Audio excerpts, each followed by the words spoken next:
Hola, buenos días a todos. Estamos en su programa Pregúntele a su médico, que se transmite a través de Radio Vida La Expresión en el 95.3 de FM y a través de redes sociales. El día de hoy estamos transmitiendo en vivo desde las estaciones de radio. Estamos en Eulalio Vela, número 15, como dice el doctor Arnulfo, en la zona dorada de Minatitlán. El día de hoy tenemos un programa muy interesante. Vamos a hablar de algo que es cotidiano y que más de uno nos preguntamos. Todos seguramente tenemos contacto pues con nuestros papás, con nuestros abuelos, con nuestros tíos. Y de repente empezamos a notar que, caray, esa plática la acabamos de tener hace 5 minutos y mi papá me la está repitiendo. Mi abuelo me lo está contando otra vez y no sé cómo comportarme, no sé si decirlo, oye abuelito, me lo acabas de decir hace 5 minutos. O de repente mi abuelita ya dejó abierto el gas, mi mamá dejó abierta la puerta de par en par y se le olvidó cerrar y regresa enojada a decir, oiga, ¿por qué no cerraron la puerta? Y todos sabemos que ella fue la que salió, ella fue la que regresó. ¿Todo esto es normal o es anormal? ¿Es normal que uno con el paso del tiempo, como se dice coloquialmente, empiece uno a chochear y a hacer cosas de personas mayores? O peor aún, que empecemos a perder capacidad cognitiva, es decir, empiezo a perder razonamiento, empiezo a olvidarme de muchas cosas. Nos pasa a todos. ¿Es correcto decirle a esto, llamarle a esto demencia senil, como comúnmente se llama? ¿Sigue siendo adecuado o es algo ya totalmente inadecuado? Bueno, pues quédese a lo largo de esta hora. Vamos a platicar el día de hoy con la doctora Argelia Reyes de la Cruz. Ella es geriatra, es una médico especialista, una médica especialista en el área de las personas adultas mayores. Bienvenida, doctora. Buenos días. Hola, buenos días. Para empezar, ¿es correcto a esto llamarle demencia senil? Pues la verdad es que no, o sea, por muchos años se manejó ese término, pero realmente es como decir, pues tengo que se me olviden las cosas porque envejecí y eso no puede ser así, es achacarle a la vejez todos los cambios.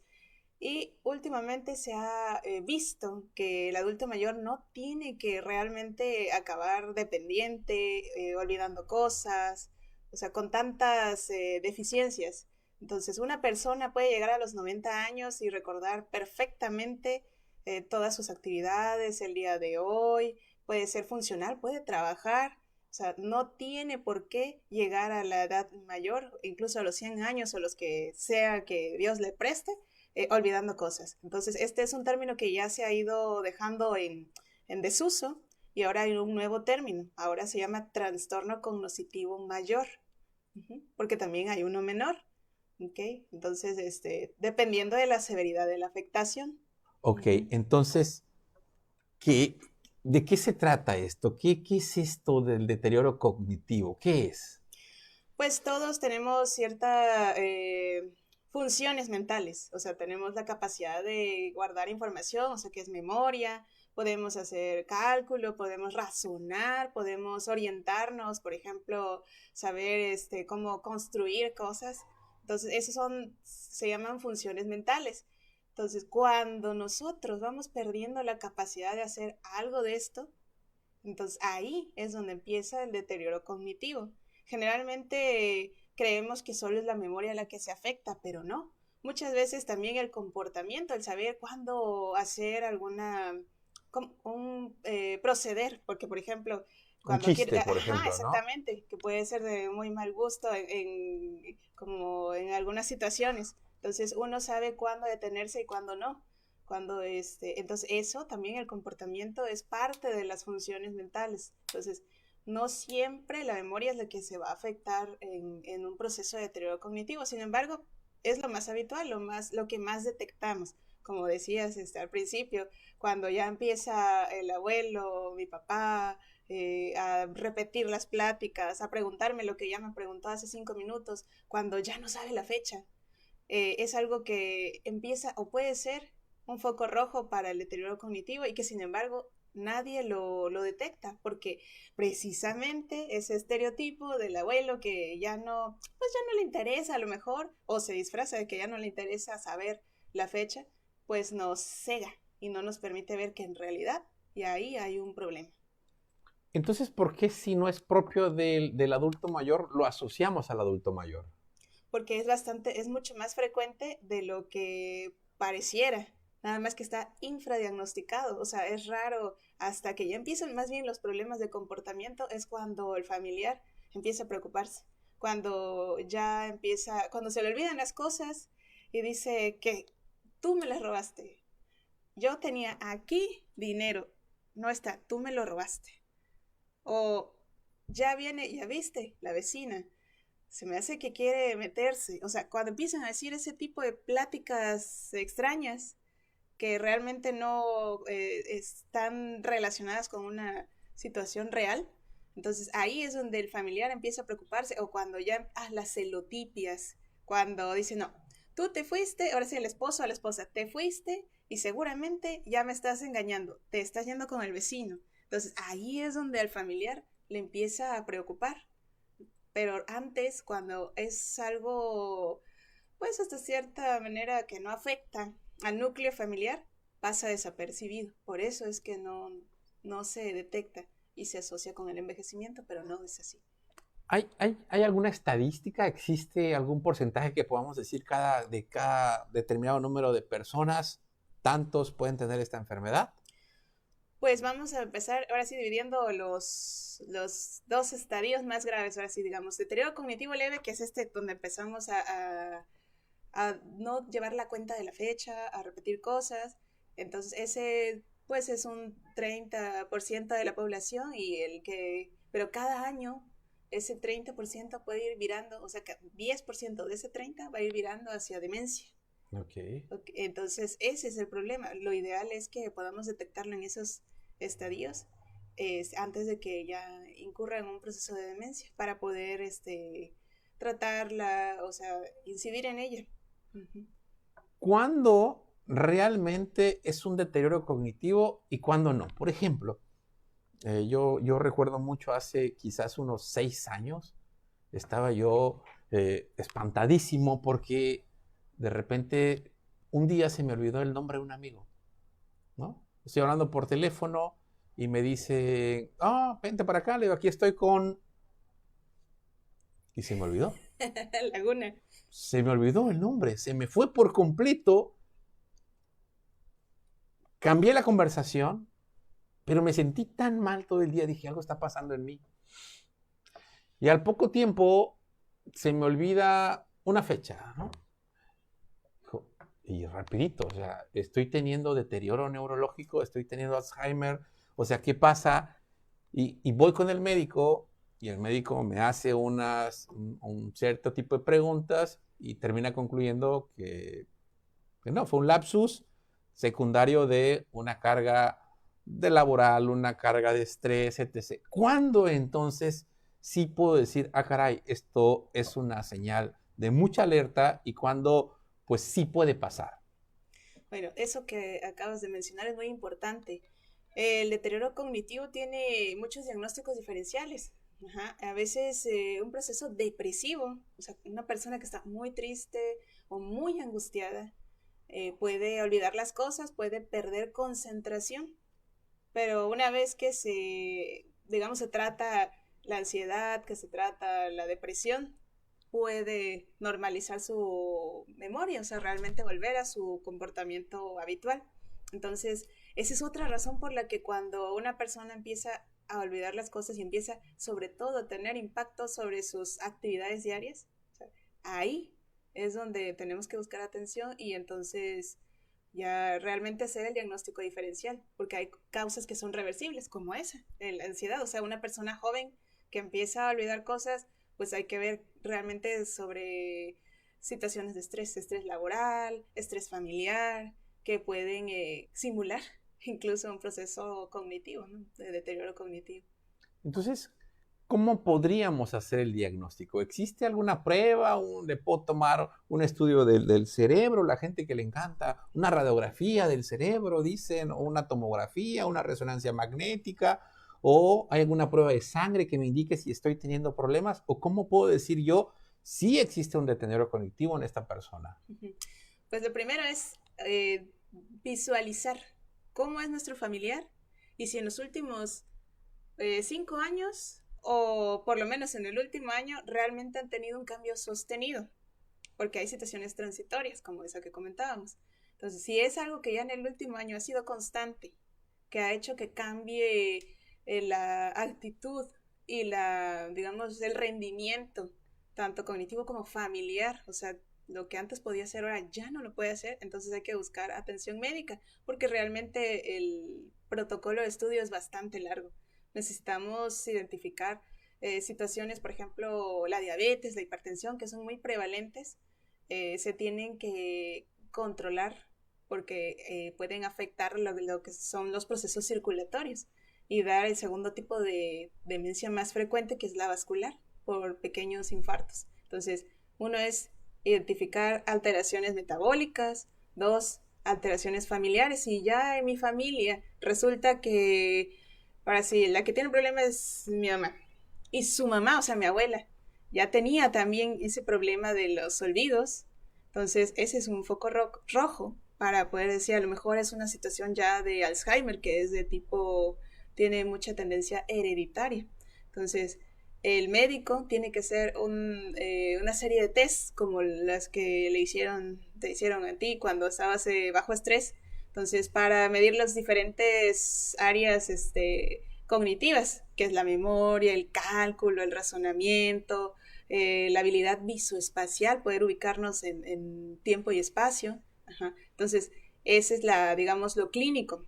Una vez que se hizo todos estos interrogatorios de antecedentes, de pruebas cognitivas, ahora siguen los estudios auxiliares, que serían tanto hacer niveles de, por ejemplo, vitamina B12, porque es una causa reversible de trastorno cognitivo, problemas de tiroides, que también puede ser otra causa de bajo rendimiento cognitivo y que también es reversible. Y de ahí, una vez que descartamos que no sea ninguna de estas situaciones, ahora sí nos vamos a los estudios de imagen, como la tomografía o la resonancia magnética incluso. Sí, porque, por ejemplo, la tomografía es muy básica, nos permite ver, por ejemplo, si hay una situación de infarto, a lo mejor un infarto que no se detectó, pero hay veces que no se observan lesiones en tomografía y se tiene que hacer un estudio más avanzado como la resonancia magnética, que nos permite ver lesiones mucho más pequeñas. Entonces, sí, la verdad es un protocolo bastante largo, pero pues que vale la pena. Hay veces que no se tiene, por ejemplo, si en los primeros exámenes de sangre ya hay alteraciones, pues ya no necesito llegar a los estudios de imagen porque ya sé que mi causa es a lo mejor un hipotiroidismo, que dándole tratamiento va a salir adelante. Entonces estamos hablando que la causa no solo es que mis neuronas se empiecen a dañar, por así decirlo, o sea, mi cerebro que se empieza a dañar, sino puede haber causas secundarias. La segunda más importante mencionabas las causas vasculares, es decir, las causas de sangre, que mi presión arterial sea muy, muy alta, que mis vasos sanguíneos con el tiempo se hayan llenado de grasa, de colesterol, sí. Y en consecuencia el día de mañana me dan pequeños infartitos en la cabeza, en el cerebro, y eso es lo que me está dañando. Entonces, en el entendido que si controlo mi presión y mejoro esto, ¿habría un mejoramiento de la parte cognitiva o ahí ya no hay reversa? No, sí. De hecho, esa es una de las situaciones por las que vale la pena buscar atención médica. O sea, se ha visto estudios que el diabético, por ejemplo, el diabético que no logra sus metas de tratamiento, que tiene glucemias muy elevadas, o hay un parámetro que se llama hemoglobina glucosilada, que si es mayor a 8, entonces lo que es el metabolismo cerebral se afecta. Y en el caso de la hipertensión, si no logramos metas correctas de presión arterial, pues incrementamos el riesgo de infartos hemorrágicos, pues de hemorragia cerebral. Entonces, sí vale la pena controlar esto. Primero, las enfermedades crónicas y los trastornos de los lípidos, la dislipidemia también se tiene que atender. Se tiene que incidir sobre los niveles séricos de colesterol, el HDL, que tiene que estar en un parámetro definido para prevenir infartos, pues. Uh-huh. Entonces, es muy importante en el estudio, entonces tengo que estudiar cómo están mis hormonas tiroideas. Si yo tengo pocas hormonas tiroideas, mi cerebro puede disfuncionar. Si mi diabetes está descontrolada, también mi cerebro puede disfuncionar. Si mi hipertensión está descontrolada, también mi cerebro puede disfuncionar. Entonces son muchos los factores que hay que descartar para llegar a que efectivamente sea mi cerebro el causante de mi problema de olvido. Me ha tocado ver algún adulto mayor con pláticas repetidas, ¿no? Entonces tú dices, oye, pues hay que atenderlo porque a lo mejor está pasando algo. Y dice, no, pero si vieras, o sea, él se acuerda, pregúntale de cuando iba en la primaria y se acuerda perfectamente bien. Pregúntale el nombre de sus hijos, de sus sobrinos, de dónde vivía cuando era niña y se acuerda perfectamente bien. Sí, no, es ahorita, pero ya está grande, pero su memoria está muy buena. Pregúntale de antes y se va a acordar de todo. ¿Qué es esto y por qué pasa esto? Bueno, yo siempre les explico a los familiares cuando me dicen, porque efectivamente es muy, muy frecuente que ellos me digan esta situación. Nuestro cerebro funciona como si fuera un disco duro. Entonces tiene una capacidad finita. Una vez que, o sea, nosotros guardamos y guardamos y guardamos información hasta que llegamos al tope. Entonces, llegando al tope, ya no podemos meter información nueva. Pero nosotros podemos acceder a todo lo que está registrado, lo que está respaldado en ese disco duro. Entonces, igualito, de la misma manera, ocurre en el trastorno cognitivo. El paciente tiene bien resguardada su información desde la infancia, a lo mejor cuando se casó, cuando tuvo sus hijos, el trabajo, pero una vez que empieza, digamos, es una especie de borrador en el que empieza a perder primero capacidad para registrar nueva información y luego lo que ya tenía respaldado se empieza a borrar también. Entonces ahí es donde nosotros tenemos que incidir para tratar de frenar este proceso o hacerlo lo más lento posible. ¿Okay? Entonces, por eso ocurre esto. La memoria se llama de corto plazo, es la primera que se va a afectar. Efectivamente, el paciente está muy bien, tiene respaldada su información de antaño, pero pregúntale qué desayunó, quién sabe. ¿Qué fecha es hoy? Ni idea. Entonces, así es como, estas son las primeras etapas del deterioro cognitivo. Entonces, se acuerdan perfectamente bien de la memoria de largo plazo y mediano plazo. Uh-huh. Pero la de corto plazo es la que se va perdiendo. Entonces, sí es un punto importante a verificar en nuestros familiares, porque es muy común que te digo que el familiar no se espante de su pariente porque, pues no, se acuerda perfectamente de cuando era chamaca, ahorita que como de un año para acá se le olvidan las cositas, ¿no? Eso es, obviamente, ya un avance de la enfermedad. Así es. ¿Hay alguna edad específica que sea más frecuente que empiece el deterioro? Realmente, entre más edad, obviamente incrementa el riesgo. No hay más bien va a depender de los factores de riesgo. O sea, mi genética, en primer lugar, si familiares ya lo tuvieron, a lo mejor empezaron a los 70 o a los 80, y lo que he visto es que les afecta más temprano. Entonces, a lo mejor a los 65 ya lo empiezan a presentar. Okay. Entonces, entrando en el rubro de adulto mayor, empieza el riesgo. Pero también, si es una persona que a lo mejor con antecedente de tabaquismo, dislipidemia, hipertensión, entonces su riesgo puede empezar mucho más temprano, incluso antes de los 60 años. O sea, digamos que para el deterioro cognitivo es el mismo riesgo que es para diabetes, para obesidad, para hipertensión, tabaquismo, comer mal, no hacer ejercicio, no dormir bien. Todos esos factores le van sumando al deterioro cognitivo. Así es. Okay. Una vez que se establece el diagnóstico, ¿existe tratamiento para esto? ¿O solo es un tratamiento que va a hacer las cosas reversibles? Es decir, mi abuelito, mi papá va a estar normal otra vez, solo fue un lapsus, o solo sirve para que esto no avance más?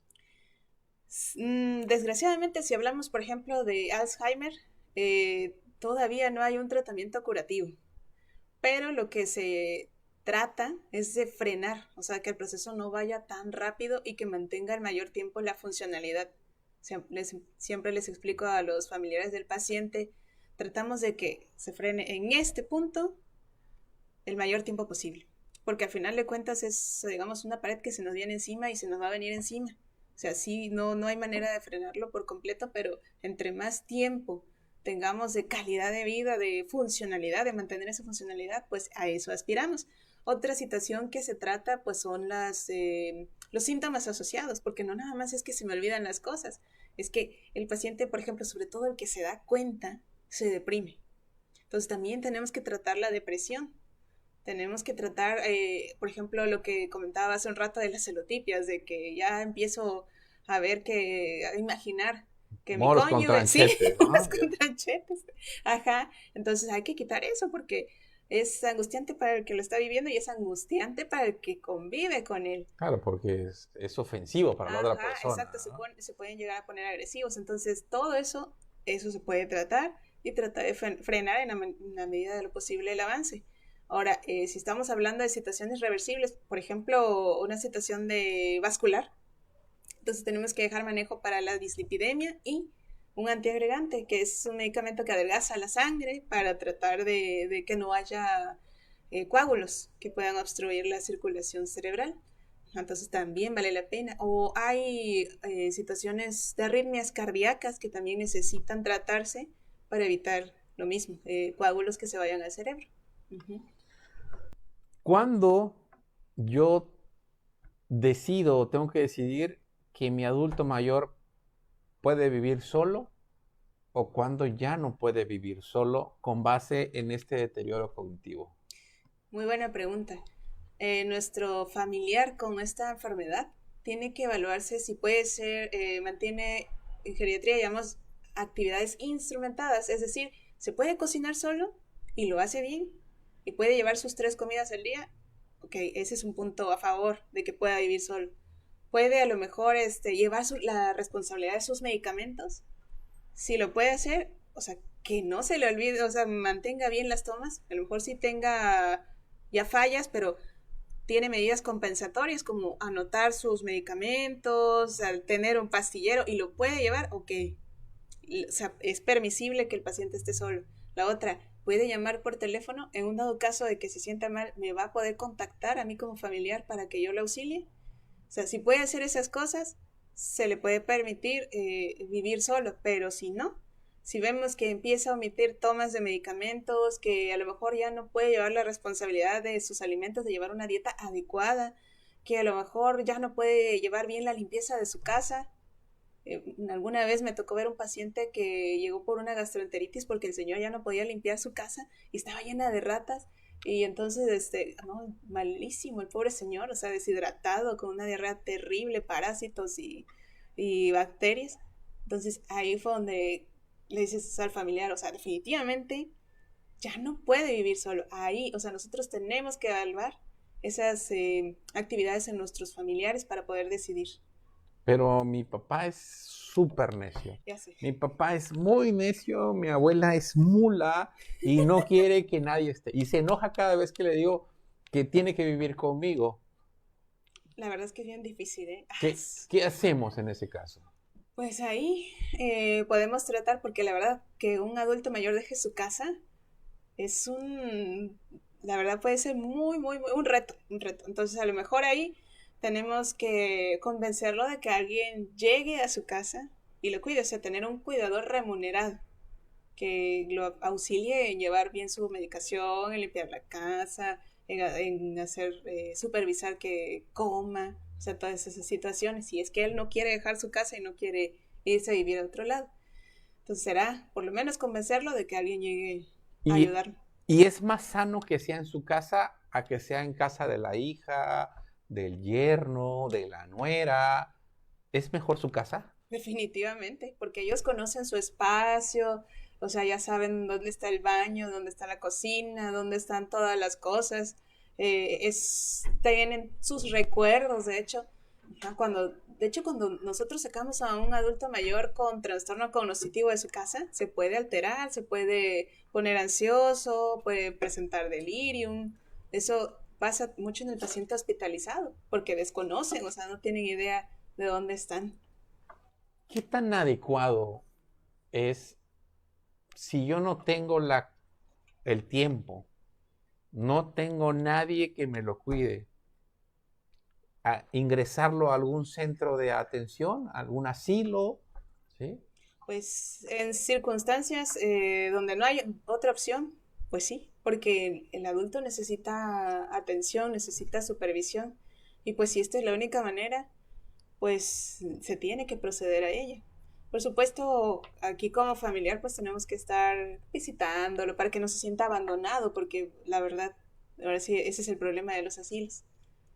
¿Y qué tan favorable es esto de que alguna persona que lo vamos a meter en un asilo, obviamente son puras personas totalmente desconocidas, pero existen muchas personas de su edad? ¿Qué tan benéfico o no tan benéfico es esto? Es que depende del asilo, o sea, porque tenemos que ver qué servicios ofrece, o sea, si tienen a lo mejor terapia ocupacional, rehabilitación, o sea, que ellos estén activos, porque desgraciadamente, pues hay unos asilos que solamente es casa y comida y ya está, pero hay otros que sí tienen este tipo de actividades y que les ayudan mucho. O sea, que tienen activación física y ven otras personas que también, que están funcionales, o sea, que realmente sirve, puedes convivir, a lo mejor recordar cuando vino, no, por decir la Sonora Santanera, en el año, no sé, 1960. Entonces, todos esos recuerdos compartidos como generación, pues la verdad que son muy, muy benéficos. O las fiestas que puedan organizar, a lo mejor hacer un baile de danzón, o sea, realmente sí, la convivencia es muy sana, muy, muy, beneficiosa.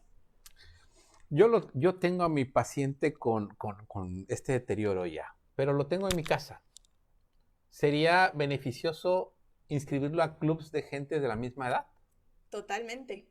Por ejemplo, bueno, en Coatzacoalcos afortunadamente contamos con el centro de día, y la verdad les ayuda muchísimo, o sea, que estén convivir con otras personas, ahí sí tienen esos servicios de activación física, actividad ocupacional, aprenden canto, aprenden, pues, juegan ajedrez, o sea, tienen muchas, actividades y eso les ayuda muchísimo. La actividad, de hecho, cognitiva y física ayuda mucho al deterioro cognitivo, porque estamos ejerciendo otras vías neuronales. Entonces es muy benéfico. ¿Cuáles son las complicaciones más frecuentes de estos problemas? Cuando avanza pues el deterioro cognitivo, la depresión, la, por ejemplo, también puede haber síndrome de caídas, porque luego el paciente inactivo se va debilitando y empieza a caerse. También puede, en estadios muy avanzados, también incluso puede afectarse la deglución. O sea, el paciente ya no puede ni siquiera comer. Ujú. Empiezan a tener microaspiraciones.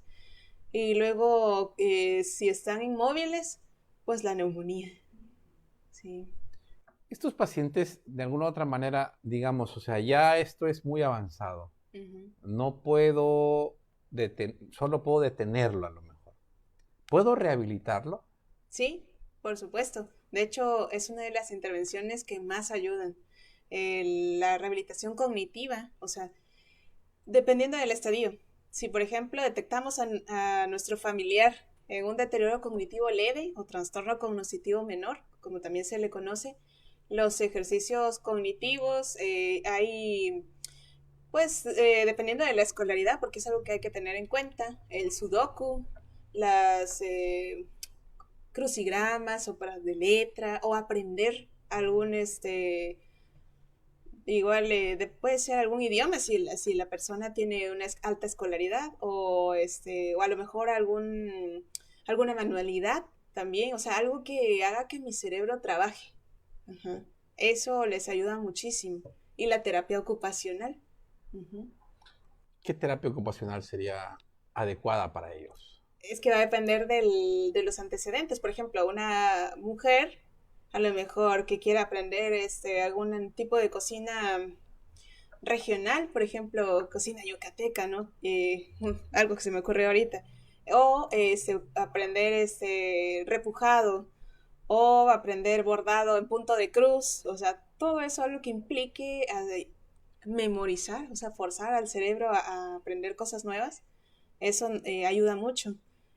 También a lo mejor le gusta la jardinería, porque a muchas abuelitas les gusta, y también abuelos, les gusta la jardinería o plantar árboles frutales, o sea, a lo mejor le gusta el abuelo, quiere a lo mejor aprender carpintería o armar aluminio, o sea, cualquier actividad que implique que nuestro cerebro tenga que adquirir nueva información, aunque tenga que ser macheteado, como decimos, todo eso es de mucha utilidad para el cerebro.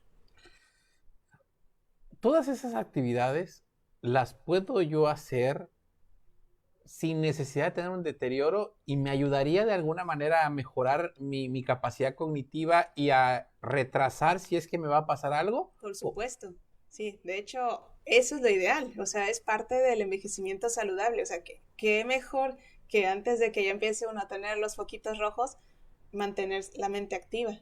O sea, a lo mejor la lectura, el aprender a lo mejor a tocar un instrumento, el aprender un nuevo idioma, aprender un oficio, o sea, todo eso que a lo mejor ya estando jubilado, uno dice, bueno, y ahora ya, te cumplí con mis años de servicio en una institución o ya no quiero trabajar formalmente, a hacer algo que a lo mejor antes por la ocupación no pude hacer, eso es lo mejor. Fíjate que cada vez es más frecuente, un tiempo se hizo, se dejó de hacer y otra vez está haciendo frecuente, ver adultos mayores de cerillitos en los supers. ¿Puede servir para mejorar el deterioro cognitivo, para retrasar el deterioro cognitivo o definitivamente una persona no tendría que estar ahí? Cualquier actividad que haga que salga de casa, ahora sí es bienvenido realmente. Por supuesto que no es una actividad tan compleja, pero ya el hecho de salir, de caminar, de estar movilizándome en que tengo que meter los productos a las bolsas, voy a contar lo que me van a dar de propina cada vez que yo empaco los productos, o sea, todo eso ya es una actividad cognitiva. Y además voy a socializar con otros adultos mayores, entonces todo eso es de mucho beneficio, por supuesto que sí, de que esté el adulto mayor sentado en su casa viendo la tele todo el día, no, mejor déjelo, si él tiene la inquietud de a lo mejor quiero ganarme un dinerito más, adelante, sí. Porque yo me imagino que debe ser muy difícil que de repente mi papá de 80 años me diga, oye, mijo, quiero que me lleves, porque quiero aprender aluminio, a hacer ventana. Va a decir, ¿para qué? ¿Tú para qué quieres hacer esto? Papá, estás loco. Sí, sí, O he sea, ya escuchado eso. trabajaste, cálmate. O sea, es peligroso eso, ¿no? Ujú. O, mijo, quiero aprender inglés. Sí, Ay, sí. papacito, ¿cuántos años tienes? ¿Qué vas a aprender inglés? O sea, ¿cuál debería ser la respuesta adecuada Ujú. ante estos cuestionamientos de los adultos mayores o que tienen esta curiosidad? O yo soy el que tengo que incidir, yo tengo que llegar y decirle, papá, ¿qué te interesa? ¿Qué vamos a hacer? ¿Cómo manejar esto? O sea, eso que realmente se llama viejismo. Es como, si ya no tienes una finalidad de por qué aprender algo nuevo, ¿para qué? No, o sea, no siempre, no todo tiene que tener una finalidad. A lo mejor es un gusto, es un hobby. Entonces hay que abogar, o sea, tratar de cambiar.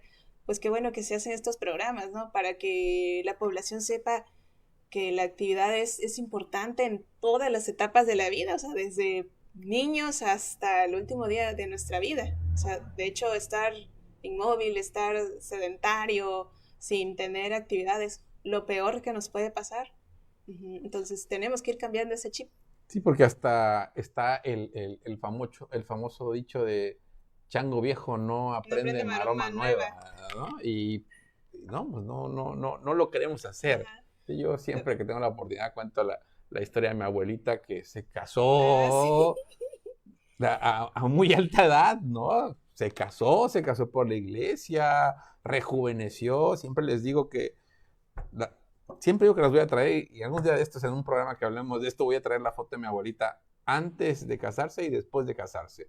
Y todo el mundo diría que la foto de mayor edad es la de antes de casarse, no la de después de casarse, porque parece que rejuveneció, pues, ¿no? Estos cambios de actividades, pues me imagino que el amor es parte también importante de hormonas de la felicidad, cambios cognitivos, pues por supuesto que generan mayor bienestar, Sí. ¿no?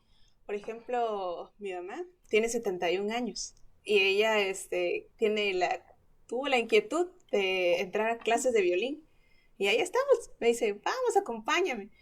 Y yo digo, bueno, está bien, ella quiere, la acompaño. O sea, yo realmente no, con tantas ocupaciones, realmente no tenía tanto deseo de, pero bueno, la acompaño y la verdad le cuesta. Pero no importa, ahí estamos las dos macheteándole con el violín. No Sí. importa que no avancemos mucho, pero realmente el hecho de estar memorizando las notas, las posiciones las cuerdas pues, del violín, pues digo, esto es actividad cognitiva y adelante, vamos. No importa que nunca vayamos a tocar en un concierto, pero el hecho del ejercicio en sí, o sea, el ejercicio mental, eso es lo que importa. Sí, sí, sí, de No verdad todo, que no todo tiene una finalidad. sí, nosotros lo vemos, nosotros jugamos golf y tenemos amigos golfistas de más de 80 años, ¿no? Y están puntuales a la hora y quieren jugar y entre más tiempo mejor, están emocionados, ¿no? Y si de repente decimos, va al desayuno, ¿no? Pues están más emocionados por tirar bien el cálculo. Mi papá se acaba de jubilar hace poquito y mi papá pues andaba como que, ¿qué voy a hacer de jubilado, no? Encontró el deporte del golf y está pero aferrado, y además es matemático, entonces calcular el ángulo, el tiro, esto, Sí, o sea, todo tiene incentiva, pues, y me imagino que eso hace que no envejezcas, o, bueno, el término, normalmente tomamos el término envejecer como la pérdida de todas las capacidades e intereses, a veces más intereses que capacidades, que tú bien comentas que la mayoría no es que pierda el interés, es que pierde la capacidad, y en consecuencia hace como que no le interesa nada, ¿no? No le interesa a un adulto mayor, viudo, no le interesan las mujeres, decimos. No, ella está grande, no le interesa, ¿no? Una mujer mayor, viuda, ya no le interesa una pareja, ¿no? Eso damos por hecho, damos por entendido. Pero, pues todas estas actividades, de alguna u otra manera, los hacen mantenerse jóvenes más tiempo. Así es. ¿Hay alguna manera de prevenir el deterioro cognitivo? Sí, de hecho, entre mayor escolaridad, mayor actividad, los estilos de vida, alimentación. Se ha visto, por ejemplo, que una alimentación con alto contenido en frutas y verduras, o sea, que tienen antioxidantes, eso ayuda mucho. La dieta mediterránea, que está muy en boga para todas las enfermedades crónicas, también lo está para los trastornos cognitivos. Hay un estudio que se llama, bueno, o lo está en curso. Es la dieta MIND, o sea, de mente, en donde se unen parte de la dieta DASH, que es para prevenir hipertensión, con la dieta mediterránea y se han visto muy buenos resultados. También las actividades cognitivas, el ejercicio. Si nosotros desde la juventud mantenemos una actividad física regular, pues obviamente nuestra salud cardiovascular, nuestra circulación va a ser adecuada y se va a mantener en la vejez. Entonces, todo eso son preventivos. Reducir pues los hábitos no saludables como el tabaquismo, el alcoholismo, porque también el alcoholismo puede afectar mucho el estado cognitivo. Hay una demencia que es por alcoholismo, desgraciadamente. Entonces, todo esto, evitar malos hábitos y fomentar los buenos hábitos, tanto alimenticios como cognitivos, como de actividad física. El descanso también es muy importante, dormir un sueño regular, por lo menos 7 horas, dependiendo de nuestras posibilidades. Ajá. Todo eso va a hacer que nosotros podamos prevenir el deterioro cognitivo. Mencionaste alcohol.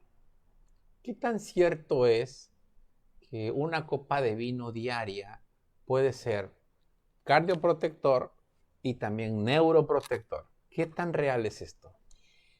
Es que, o sea, es parte de la dieta mediterránea, de hecho, pero es una copa.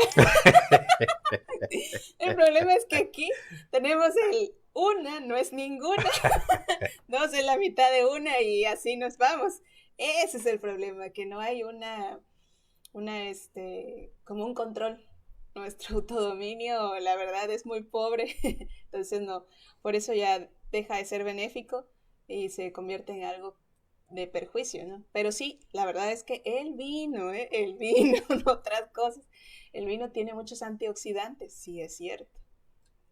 Ujú. Eso es importante lo que acaba de decir la doctora. El vino tiene un antioxidante que inclusive lo venden ya en tabletas acompañado de probióticos Ujú. para mejorar la situación del corazón, de obesidad, etc. etc. Y al igual que toda la dieta mediterránea, tienen Ujú. grandes cantidades de antioxidantes, ¿sí? Y digamos que la investigación más actualizada sobre esta parte de los beneficios de la dieta mediterránea son el hecho de que hacen que en mi cuerpo esa dieta mediterránea, esos alimentos, hagan que crezcan muchas bacterias que son benéficas para mi cuerpo y en consecuencia mi cuerpo funciona de mejor manera. A mí me nutren bien, pero en la actualidad hemos platicado en varios programas que ya tenemos establecidos dos cerebros en el cuerpo. El cerebro que está en la cabeza y el cerebro que Que está en el está intestino. en el intestino. Y en la Sí. actualidad sabemos que el del intestino puede mejorar o perjudicar al cerebro que está en la cabeza. Por eso la importancia de la dieta mediterránea, porque es una dieta rica en antioxidantes y rica en omegas. Nos preguntan siempre, ¿qué es la dieta mediterránea o qué alimentos? Bueno, pescados como Ujú. sardinas, ¿sí? Salmón. Salmón, Sí. frutos rojos, semillas, nuez, cacahuate, almendras, ¿sí? Y muchos Obviamente vegetales. muchos vegetales frescos, Sí, porque estamos verdes, acostumbrados aquí a espinacas. decirle, tú le dices a Ujú. tu paciente, come verduras, coma frutas y verduras, él va y come sandía, melón, papaya, mango, Y ¿no? las verduras. Y verduras, chayote cocido, papa cocida, zanahoria Oh, cocida, sí. que al final de cuentas, la cantidad de propiedades que me pueden generar son mínimas. Ujú. En comparación a que yo coma una ensalada fresca, yo tendría que comer zanahoria cruda, Sí, rayada. rayada, tendría que Ajá. comer las hojas verdes, Así cualquiera que es. sea cruda, Sí. ¿sí? Las verduras al vapor o cocidas en una menor proporción que los vegetales frescos. Ujú. Y frutos, pues frutos idóneamente tendrían que ser frutos con bajo índice Glucémico. glucémico Ujú. y frutos rojos, fresa, frambuesas, cerezas, moras, arándanos, ¿sí? Eso es importante que sepamos, ¿no? Porque normalmente nos dicen, coman muchas frutas y verduras. No, pues si todos los días como papa, todos los días como zanahoria, sí, Sí. termina siendo un almidón que más allá de ayudarme a lo mejor a bajar de peso, me vaya a hacer Es que que yo suba. suba de peso. Como Sí. todos los días me como mi cóctel de fruta con papaya, con melón, con sandía, granola, yogur, Oh, miel, santo Dios. pues obviamente eso incrementa mis aportes calóricos de manera importante y pues termino subiendo de peso y pues no mejora para nada mi deterioro cognitivo, ni prevengo que mejore, porque todo lo contrario, estoy Exacto. incrementando mis niveles de azúcar. Entonces, mantener una buena microbiota tiene mucho que ver con alimentación adecuada, evitar el consumo de antibióticos, ¿sí? Ujú. Ay, sí, ¿eh? Luego, bueno, antes de que hubiera la restricción, cuando se abusaba de los antibióticos que no necesitaban receta, ¿cuánta resistencia bacteriana hay? Entonces, y pobre intestino, se barre la flora intestinal. Entonces, cuidar mucho la parte de antibióticos. Todo el mundo toma medicamentos para la barriga, omeprazol, pantoprazol, lansoprazol, etc. Cualquiera que le dicen para la barriga como si fuera agua de tiempo, todos los días sin receta, sin medicación. El cambiar la acidez del intestino, el cambiar la acidez de mi tubo digestivo, modifica mi microbiota. Y yo puedo llevar una muy buena dieta mediterránea, pero si estoy modificando mi microbiota, voy a tener, no va a servir absolutamente de nada. Si yo llevo una buena alimentación y hago actividad física, pues no tendría que tener ningún problema digestivo, ¿no? Así es. Entonces, ¿a qué edad tendríamos que empezar a prevenir todo este deterioro cognitivo? Desde la juventud. Ahora sí, si estamos en los 30 o en los 20, así desde los jóvenes, los niños inclusive, porque ahorita ya hay mucha obesidad infantil, entonces ya vamos generando una carga. Siempre que la obesidad de hecho genera mucha inflamación y la inflamación pues va a afectar la circulación. Entonces, la verdad es que la prevención es desde la infancia. Claro, sí, sí. Cada vez hablamos más de la prevención desde el momento que yo deseo tener un hijo. Desde ese momento tengo que empezar a prevenir. Es decir, voy a prevenir que mi hijo sea enfermizo. Voy a prevenir que mi hijo tenga Alzheimer. Voy a prevenir que mi hijo tenga deterioro cognitivo. Desde que yo me embarazo empiezo a cuidar a mi hijo. Me preparo para un embarazo. Así es. Llevo un buen control prenatal. Idóneamente que mi hijo nazca por parto. Que mi hijo reciba lactancia materna. Que mi hijo reciba todas las vacunas que debe recibir. Que mi hijo comience de manera adecuada la introducción de alimentos sólidos. ¿Sí? Y con alto contenido nutricional. Con alto contenido nutricional. Porque ahorita, híjole, las mamás que le dan ahora sí que los pastelillos esos que ya vienen empacados, o la Coca-Cola, o sea, tratar de reducir los industrializados, porque entonces ese tipo de mala alimentación que va tendiendo hacia obesidad, hacia colesterol, triglicéridos altos desde edades tempranas, es lo que ha hecho no solo que aumente la demencia, y que seguramente lo vamos a ver más con mayor prevalencia en el futuro, sino que también las enfermedades cardiovasculares, o sea, la diabetes, la hipertensión. Antes la diabetes y la hipertensión empezaban a los 50, más bien a los 60, o sea, ya entrando en el grupo del adulto mayor. Ahora no, ahora a los 30 ya empiezan a haber diabéticos, hipertensos, y dializándose a los 50. Es una situación terrible que también es una carga para el sistema de salud. Y luego se preguntan, ¿por qué no hay medicamentos de otras especialidades? Pues porque el mayor coste del sector salud es hacia la diabetes y la hipertensión. Sí, una buena alimentación complementaria nos puede prevenir muchas cosas. Y una buena alimentación para con nuestros hijos, ¿no? Pero seguimos en yo sí puedo tomar refresco de cola, pero tú no porque eres chiquito. Pero yo lo estoy tomando y te estoy dando el ejemplo de que cuando seas grande puedes tomarlo, ¿no? Entonces, cambiar todas estos rubros que cometemos, lo que hemos cometido como sociedad erróneamente, se nos ha hecho más fácil el consumir cosas cada vez más preparadas, más industrializadas que cosas rápido, completamente naturales, porque vivimos en prisa todo el tiempo, ¿no? Bueno, algo que desees agregar para las personas que nos están escuchando y nos están viendo o que nos van a ver más adelante con esta magia de las redes sociales que pueden vernos cuando quieran. ¿Algún consejo? ¿Algo que desees agregar? Sí, que si tienen familiares adultos mayores, ahora sí, incentiven a sus adultos mayores a estar activos. Ajá. 2, si ya empiecen a ver que hay ciertos déficits, o sea, estas pláticas repetitivas, esta desorientación en la fecha, entonces hay que empezar a tomar acción, porque realmente es muy difícil, o sea, yo lo veo con los familiares de mis pacientes, es muy pesado a largo plazo el cuidado de un adulto mayor con demencia, muy pesado para el cuidador. Y 3, pues no esperar también a que uno mismo tomar estas recomendaciones en nuestra persona de la prevención, de a lo mejor hacer cambios en nuestro estilo de vida, porque nuestros adultos mayores nos tienen a nosotros, pero nosotros, quién sabe si vamos a tener a alguien que nos cuide si nos llega a dar un proceso de demencia. Entonces hay que cambiar esa mentalidad, ese chip, y hacia la prevención, porque el futuro, la verdad es que en nuestro país, de hecho, se está envejeciendo muy rápido. Los recursos, pues la verdad es que ahora están un poco más limitados. Las pensiones y las jubilaciones, pues al menos en algunas instituciones ya no hay. Entonces, sí hay que ver cómo vamos a envejecer. Entonces, para prevenir. Hay una pregunta de la doctora Mariana Maldonado Cruz. Un saludo, doctora. ¿Qué hacer con los pacientes adultos mayores con trastornos del sueño? Muy buena pregunta. El trastorno del sueño es algo que también requiere una investigación. ¿Por qué no duerme nuestro adulto mayor? ¿Es que acaso tiene angustia? Porque la ansiedad y la depresión generan trastornos del sueño.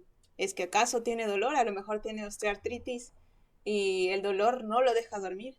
O si es un varón, es que a lo mejor se está levantando muchas veces al baño porque tiene la próstata crecida y entonces tampoco lo deja dormir y levantarse varias veces al baño. O si no tiene realmente nada, entonces hay que ver sus hábitos de sueño. A lo mejor en el día duerme y pues ya en la noche ya no hay necesidad de dormir. Entonces, hay que cambiar los hábitos, tratar de mantener, volvemos a la actividad, lo más activo al paciente en el día, para que en la noche favorezcamos el sueño. Y ya de ahí, si todo lo demás fracaso, pues entonces sí ya tendríamos que optar por ciertas, a lo mejor hay una terapia con melatonina, que es la hormona del sueño, ajá, o otros fármacos, pero que pues ya eso sí ya tienen que ser prescritos y pues llevar una vigilancia, porque los medicamentos para el trastorno del sueño pues tienen efectos secundarios, entonces tiene que ser un proceso vigilado. Pero de primera instancia tenemos que indagar por qué no duerme el paciente. Pues muchísimas gracias. Muchísimas gracias. Perdón. No me están mandando las preguntas a tiempo. ¿Hay algún fármaco o fitofármaco que ayude a prevenir demencia? Pues ahorita se está, digamos, en boga por los antioxidantes, los omegas, están también algunos preparados que tienen colina, que es uno de los sustratos para los neurotransmisores. Entonces, suplementación con estos medicamentos se ha visto que está, digamos que probándose para la prevención, pero realmente pues ya para tratamiento ya son otros fármacos. Ok, perfecto. Pues ahora sí, ¿no hay más preguntas? No, gracias.